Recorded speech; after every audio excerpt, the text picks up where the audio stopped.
No capítulo 23 de The Mandalorian, a gente viu um pouquinho sobre, talvez, a formação da Primeira Ordem e um pouquinho do que se chamava Conselho Sombrio e até mesmo a discussão de um tal chamado Projeto Necromante. Roda a vinheta que te conto mais. Take out that rebel scum.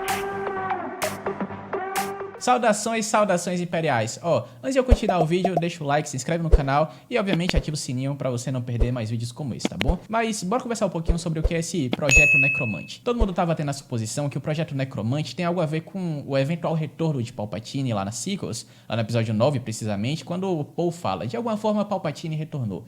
E não é exatamente isso, assim, não ao meu ver, tá? Eu tô aqui pra relatar alguns fatos aqui que pode não ser exatamente isso, viu, que a gente tá pensando, mas ao mesmo tempo é mais ou menos. Tem mais ou menos a ver com a volta do Imperador, mas não do jeito que a gente conhece. Por quê? O que é que acontece? Nesse momento da história, a gente tem, como a gente viu lá em The Mandalorian, a gente tem basicamente o Império, que todo mundo acha que está fragmentado, mas todo mundo tá meio que com um propósito só e ao mesmo tempo um propósito diferente para cada chefe de guerra imperial, que são os chamados os Warlords. Então, basicamente, todo mundo sabe que o Império ele não está fragmentado de verdade, mas cada um tem sua própria agenda. Enquanto, por exemplo, um Gilad Pellaeon da vida está tentando esperar o Thrawn para ele ser o novo herdeiro do Império, por assim dizer, o próprio Brandon Hux, pai do Armitage Hux, lá das sequels que a gente vê, ele tá querendo se tratar de um tal de projeto necromante e o Gideon tá ocupado com os seus Mandalorianos e sua excursão de clonagem lá com o Dr. Pershing, Grogu e por aí vai.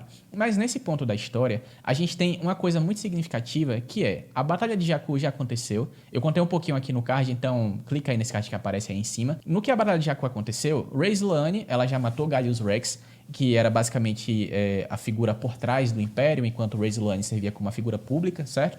Então, e aí basicamente você teve toda a parada da Operação Cinzas. A Operação Cinzas basicamente era você selecionar os mais devotos ao Império e você levar eles para além das regiões desconhecidas para que elas fossem restaurar o Império. Inclusive, uma dessas pessoas é o próprio Brandon Hux. Nesse momento da história, isso tudo já aconteceu, a galera já está para além das regiões desconhecidas, lembrando que a gente está mais ou menos assim, 9 depois da Batalha de Yavin, tá bom? Então a cronologia bate, mas o que é interessante é o seguinte, às vezes o que está acontecendo aqui não é nem você dizer, Brandon Hux ele tá revivendo o Palpatine para a gente ver o que aconteceu em Exegol. Não tanto. Nem todo mundo do Império sabia que, né, o Imperador estava vivo, tem toda a questão todo mundo da Primeira Ordem também não sabia que tinha toda essa parada de clonagem supostamente em Exegol. É que o Projeto Necromante esteja tentando trazer o Palpatine de volta, mas a galera que está por dentro do Projeto Necromante, como o próprio Brandon Hux, não saiba que o Palpatine já voltou, que ele já está lá em Exegol manipulando tudo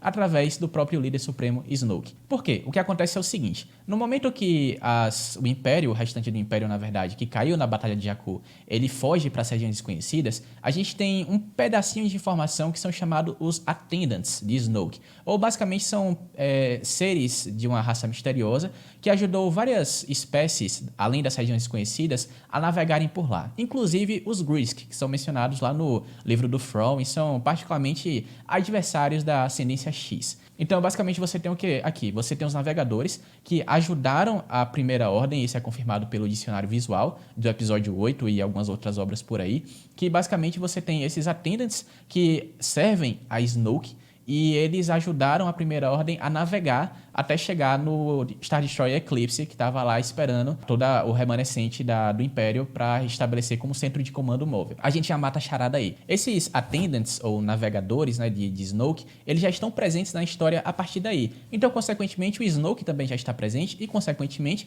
o Palpatine também já está presente nessa história e está, pelo menos, fazendo seus planos por aí. Porque o que é que acontece aqui? Basicamente, você tem que o Snoke, todo mundo sabe que, hoje em dia, ele é um Strandcast, basicamente uma espécie que foi criada para ajudar com o processo de clonagem no Imperador Palpatine, tá bom? Então, a gente sabe que se um Strandcast é formado e deu certo, tem um Snoke, e os atendentes servem ao Snoke, e consequentemente o Imperador Palpatine está nesse meio.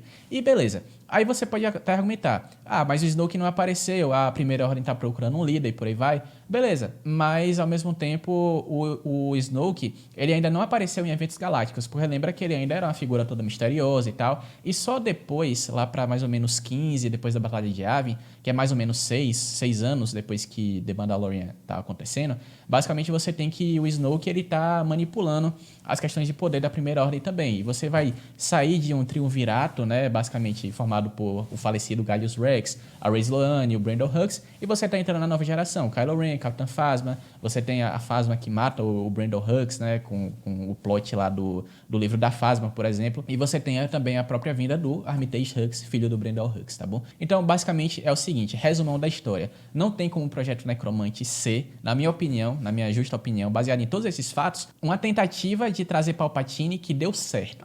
Porque aí que tá, se você não sabe que o Imperador voltou, um passo lógico é você querer reviver ele através do Projeto Necromante, mas se ele já voltou, você não tá sabendo disso. Então, é tudo isso que tá relatando que a galera sempre foi um peão nas mãos do grande xadrez 3D que Palpatine jogava, tanto na Galáxia quanto do Império, quanto da Primeira Ordem e lá atrás tambtambém na República. Para mais vídeos como esse, é só se inscrever no canal, deixar o like se você curtiu esse vídeo e, obviamente, ativar as notificações. De resto, eu vou aqui me embora porque eu ouço o chamado. Os mortos falam.